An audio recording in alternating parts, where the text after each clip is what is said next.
Hello and welcome back to Prosecco and Plot Twists. So today we are reviewing The Yankee at Benbradagh by Lorna Jennings. So another local author, Christina. So it's really good to platform all of the homegrown talent that we have here. And about 6 months ago, we actually had Lorna on the Words Want Wisdom podcast in conversation. And that was really, really insightful to see and to hear, the thought process behind Lorna's novel, and to actually hear how the author imagined the characters and the choices for setting, choosing the location and the themes and all of that. So a lot of that will influence what we're going to talk about in our review tonight. And one of the things that I found really, really interesting about talking to Lorna after I had read this was, whenever you reflect on a novel again, the characters that were written within this were really characters that I thought had a degree and a depth to them that I didn't fully realize the first time that I had read it. And the reason I say that is because the novel itself is set in the 1970s during the Troubles. Surrounding that era, in terms of the global sense, we also had the Cold War going on. And when you think of Esther, our protagonist in the novel, she was living in a very rural environment, a small village at the side of Benbradagh Mountain, which isn't too far away from our locality. And the world as we know it was a much bigger place back then. So I think as 21st century readers, and I'm a child of the 70s, but I don't remember them. It's only after that I was reading it. Esther, for me, kind of represents the birth of an awareness of a whole new world out there. Yeah. Especially in Ireland, as a result of the arrival of the US Navy base that was situated at the top of Benbradagh, as a result of kind of the global conflict that was going on, and also the conflict of I know I'm rambling on a wee bit No, here, you're okay. but also as a result of the conflict that was, rumbling on in terms of our own kind of local conflict. And it's very well known now historically that she became aware that it's not even that she was dissatisfied with her lot in life or the rural quality, because she was very loyal to her family. Yeah. She was very loyal to her home ground and homeland. But it was almost like that awareness that there's a whole big world out there. Yeah. That was opened up to her. I don't know if you picked up on that. No, she definitely was. And even if you contrast her to the likes of her friend and stuff, her friend was more content, but Esther always seemed to be the character who wanted a wee bit more, and she wasn't even, like, she had a perfectly good love interest in Stephen, but that was too narrow for her, and she just wanted so much more. So whenever this soldier from America came, you could really see the whole world of possibilities opening up for her in the novel. And it's for me, when you were saying that there about, Reuben Redpath, Be Still My Beating Heart, the romance of it all. And I even love, the way that name just rolls off the tongue. Yeah. There's something very dreamy about him. Yeah. And you can imagine how, as a young girl who was, the whole world for her was this village, this little rural family life that she existed in on the mountainside of Benbradagh. But suddenly that bubble was burst by this arrival. And it's almost as if I remember growing up, obviously, there were lots of the arrival of the Yeah. US Army and Navy commanders in this part of the world at that time as well. I remember growing up and hearing stories Yeah. from my mum and, the kind of chit chat, and they referred to the arrival of the Yanks. Uh-huh. And they were, to my childhood memory, they were talked about, almost as being, in this Hollywood kind of. Oh yeah, it was a completely different world. Yes, because the Irish are not known for their height. I don't know that we get enough sunlight or Yeah, anything to grow. help us grow. Yeah. But these men were coming over and they were tall, they were broad, they had, all of these very handsome chisel looks. They were rugged, they were strong, nearly the antithesis of. And Your typical Irish man. I hate saying that, but I but think for me, yes, that's what was captured in this. But it's not even that. It's the whenever exotic. you live. Yes, that's what it Yeah. is. It's whenever you live around these people, they don't catch. They're not as striking because that's what you're used to. So this was nearly like an alien, Yes. coming in, and it was like, oh my god. And you can imagine them coming in, and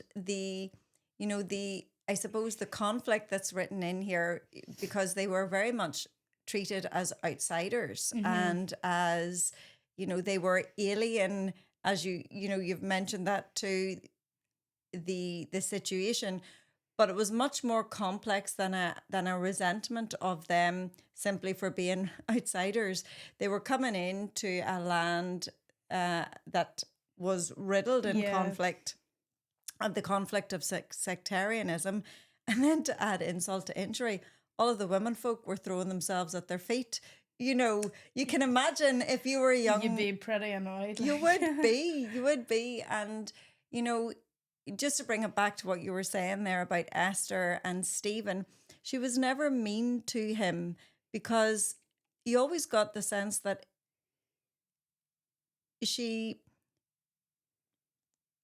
Do you think I've started off saying you always get the sense that, she would have rejected him, but I'm second guessing myself.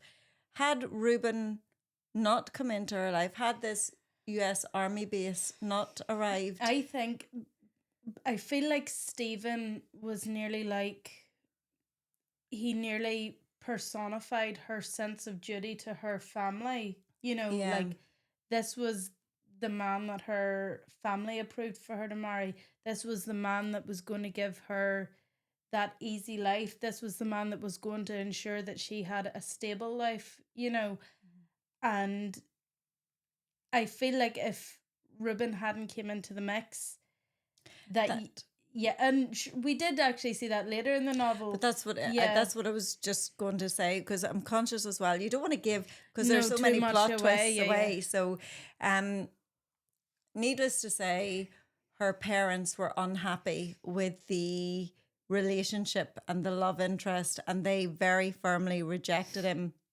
and said that wasn't going to happen.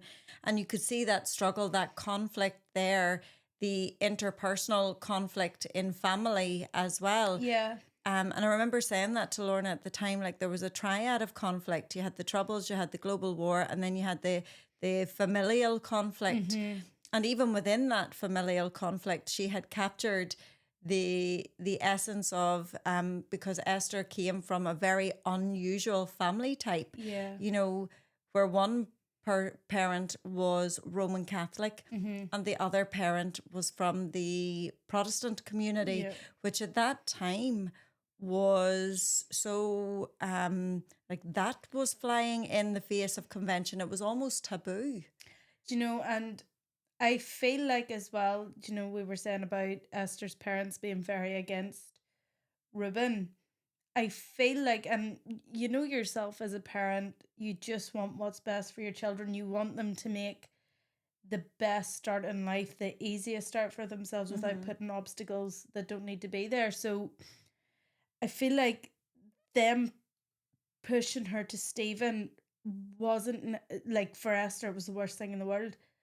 But for them, it was their lived experience. They knew how hard it was. And they're both from the same place, you know, and just because of their backgrounds, that's what made their marriage Yes, and their life so yes. difficult, you know.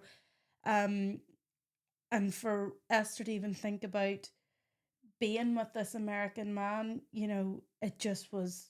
And we were kind of talking, you know, just while we were waiting to record, about this as well, because if you take what you've just said there, also you also had the community rejection of this arrival, the deployment of the US Yeah. naval command on Benbradagh, and so you had the local. I'm trying to think of the. Is there a proper, well, it was the IRA Yeah. really who came and said you're not to be fixing their cars, they're Yeah. not to be engaged with in any shape, way, or form. So there was that as well. So it was a much deeper rooted problem Yeah. of prejudice, discrimination, and conflict all rolled in. So it was a very complicated situation. And Esther's loyalty and love, and I suppose the awareness of that the world that she lived in was much bigger, really was tested very early on with all of this. Yeah. And you could see her loyalty to her family in that she was aware, like there was a maturity written into her. She was aware that she couldn't be, even though she loved him so much. And I think that was the really heartbreaking thing about it, that she couldn't be with him, even if she had had, you know, her parents' blessing. The world that they lived in, locally and globally, just wasn't going to permit that relationship. Yeah. It definitely was like the conflict in between her head and her heart at that point was. And there's another theme of Yeah. conflict. Yeah, You know, that. there's a lot of internal struggle. Yeah. No, definitely. And we can even see that, you know, towards the end, you know, it does read at the start nearly like a doomed sort of love story, you know, something that's forbidden. It's never going to work, but towards the end we can see whenever we're in a new sort of Phase. era and yeah, and they're both in different stages of their life where finally this relationship's able to I know, but take off the what ground. a roller coaster to I get to that know. point. And you're like, oh my goodness me. You know, each obstacle that you know, there was a stoicism written into her character. At each obstacle that she overcame, to saying goodbye to Ruben, that this wasn't going to happen. Yeah. I'm very conscious that I'm laying the plot out here as well. But Yeah. she went on to marry. She went on to have a family with someone else. I'm not going to say too much. I'm just conscious that I don't want to be giving the plot away. But when you got to that point in the novel that you're talking about, and then you see the plot twist that's written in at that point, which we are not going to reveal, you are left, by the time you read the last word on the last page, the first thought that struck me was, what was all of that conflict? What was all of that fighting? What was it all about? Yeah. Because the end result was that they ended up together.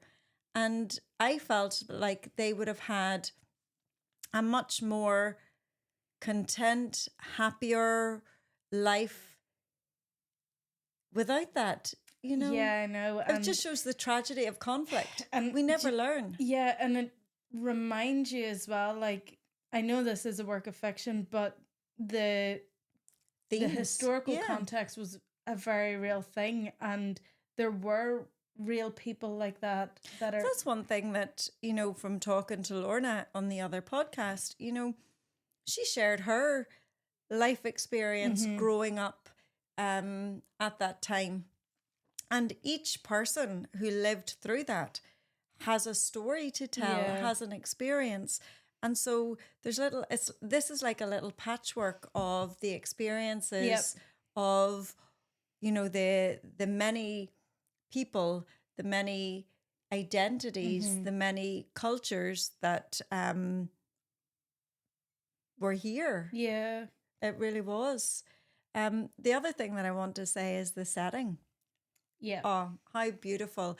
The Cowgate on Benbradagh where they meet, that for me has been absolutely immortalized as one of the most romantic and scenic places here within the north. And I know that Lorna, once she had written the novel, she has this, it's a beautiful picture of her kind of climbing over the Cowgate where they met. And it just, for me, it added a level of realism to the kind of plot, to the concept. And it situated this in, like, it's the legacy of our landscape. I think it was so beautiful. Definitely, because you drive any roads and you see Cowgates. You know, everywhere. it is. But it's the thing is, they're such like mundane things, you know, like, and the first thing in my head is there's cows in that field. They need to be locked up. They probably licked it and everything. But that's because you are desensitized to yes, it. But the you thing see is, it every day. Whenever it's written in a novel and it's romanticized, something so simple, it just it nearly makes you appreciate, you know, the beauty of where we're from, you know. It's interesting that we're talking about that in relation to this novel, where it's the Yankee up in Bendradagh, the Americans coming into Ireland at a specific time. I remember on my first visit to America, and I was so excited and I loved it. I really did. And it was to New York. Yeah. And, you know, we walked everywhere.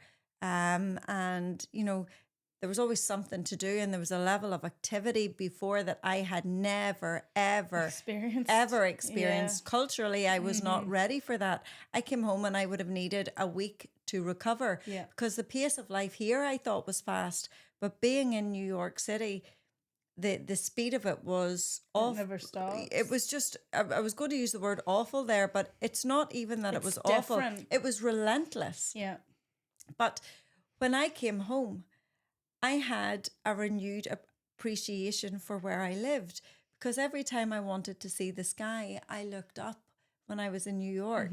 And yet, when I look out my bedroom window, there's just a vast expanse of green grass and cows in the field. I'm sure you appreciated the smell of manure. Manure and all of the things that you're thinking about. Okay, it's that experience when you see the world, when you get a little bit out of your own, so you do take your own kind of what's on your own doorstep for granted. Yeah.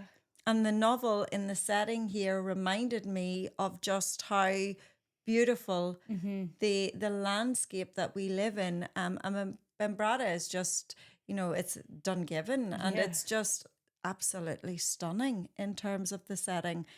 And so that's on my to-do list this year. Over the summer, I'm going to take a little road trip and a picnic with your daddy, and we're going to go to the Cowgate and just enjoy the scenery because it's so wonderful. And the other thing that we're going to do is we're going to go to McReynolds Bar in Dungiven, and we are going to go to the place where Reuben Redpath, she has altered the name in a little bit of in the novel, but to be able to actually go there and to sit in those places and to kind of immerse yourself in the history and to know that there are people who have lived experience and lived conflict. There's one other thing that we haven't talked about in terms of poor Esther, and I don't know, but it ripped the heart out of me. And it was that argument with her mother, the fallout with her mother, and when her father was ill, and the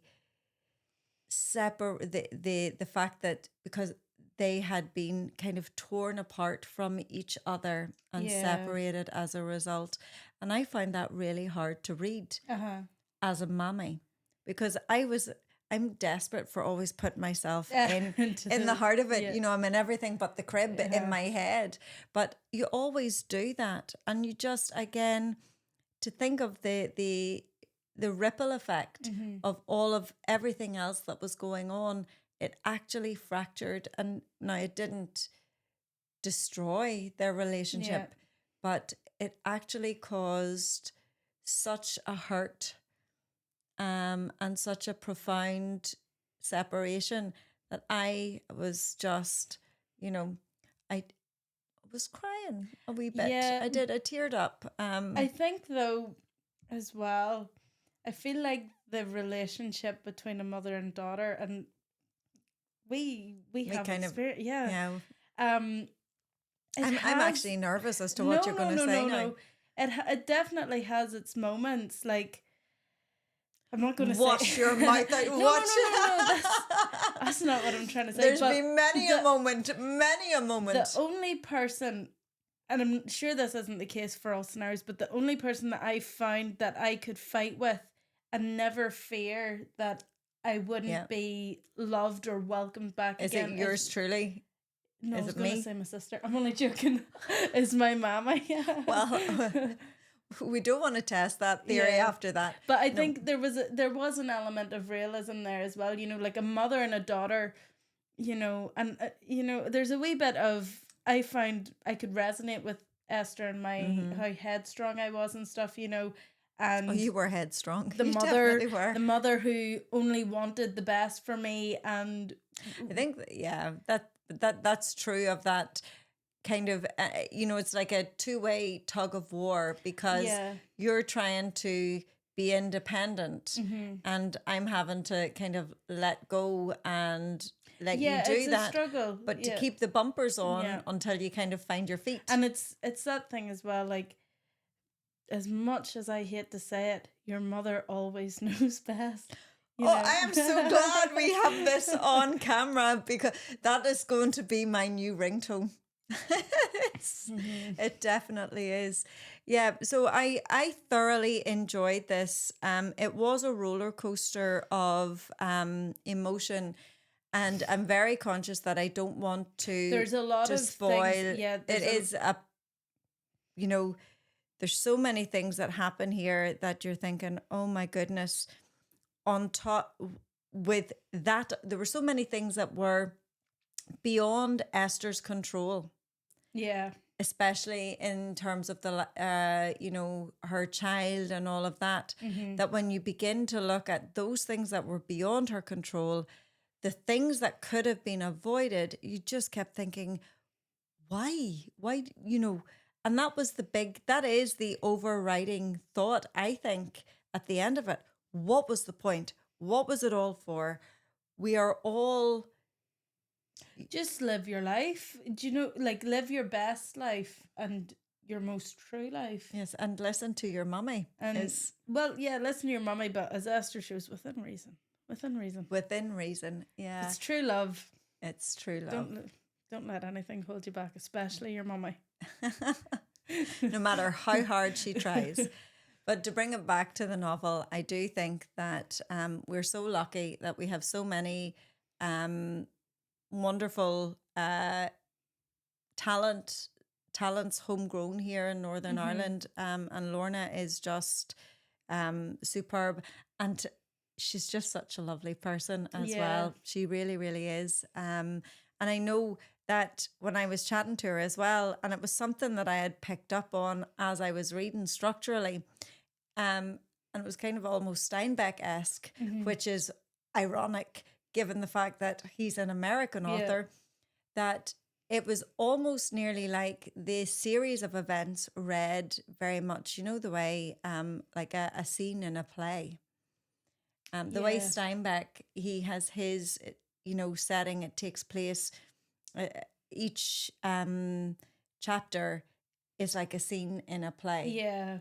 This novel, Lorna said, started out life as a script. Oh, very good. I didn't know that. Structurally, you can see that kind of evolving in the, as the narrative plays out, which is also very, very effective. Yeah, it does. It sort of grounds it in a wee bit of realism then, doesn't it? You know, and you could nearly like imagine the characters living these scenarios throughout their days. And what I love, and it's maybe the final point that I want to pick up on, and this is something I think that is generational. So if you may be aware of it or you may have thought of it before, but is the title, The Yankee at Bendradagh. Because I still, again, my older family members, you can see the impact in that title, The Yankee at Benbradagh, because from that moment on, you get the sense that life as they knew it in Benbradagh, can't speak at this stage, was never the same. And the Yankee was how they referred at that time. And I don't even think initially it kind of speaks of him as an outsider, but on first reading, it's almost as if you see him as, you know, the enemy. There's something wonderfully nostalgic again, and this is after the fact, and when you start to think about it, and you do need to let the themes and the plot and the heartache and the resolution of everything at the end, you do need to process all of that. And I do think that when you look at it again with all of that information as an informed reader, not only does it have that element of the outsider, but there is that lovely kind of nostalgic element to it. And I really did enjoy that because it unlocked a treasure trove of memories for me that I was, you know, wasn't even aware that I had locked at the back of my head from childhood about hearing about the Yankees, Well, you know. I didn't know any of this even happened because I wasn't born. So it has kind of informed you a little bit of the very rich history of the area. Well, I knew about the troubles, like about the Americans. Don't want to seem uneducated I'm or glad stupid. that you clarified that. Yeah, Of course but I knew about that. Even in terms of the American involvement I didn't here. know that they were here. I thought they came at World War II and that was it. Well, didn't know, but sure, you learn something new every day. That's why you should read. You should read. You should read. So a huge thanks to Lorna. And we thoroughly recommend and advise that you would have a look at and enjoy The Yankee at Bendradagh. And Lorna also has another novel, Stairway to Heaven, which that's on our reading list as well. Breakfast in Heaven. Breakfast in Heaven. Or my Stairway to Heaven. I'm thinking of the song Stairway to Heaven. Breakfast in Heaven, sorry, apologies. And that's on our reading list for 2026. So you can look forward to that later on in the year. So I think we will call a halt there. Cheers, my dears. Until next time.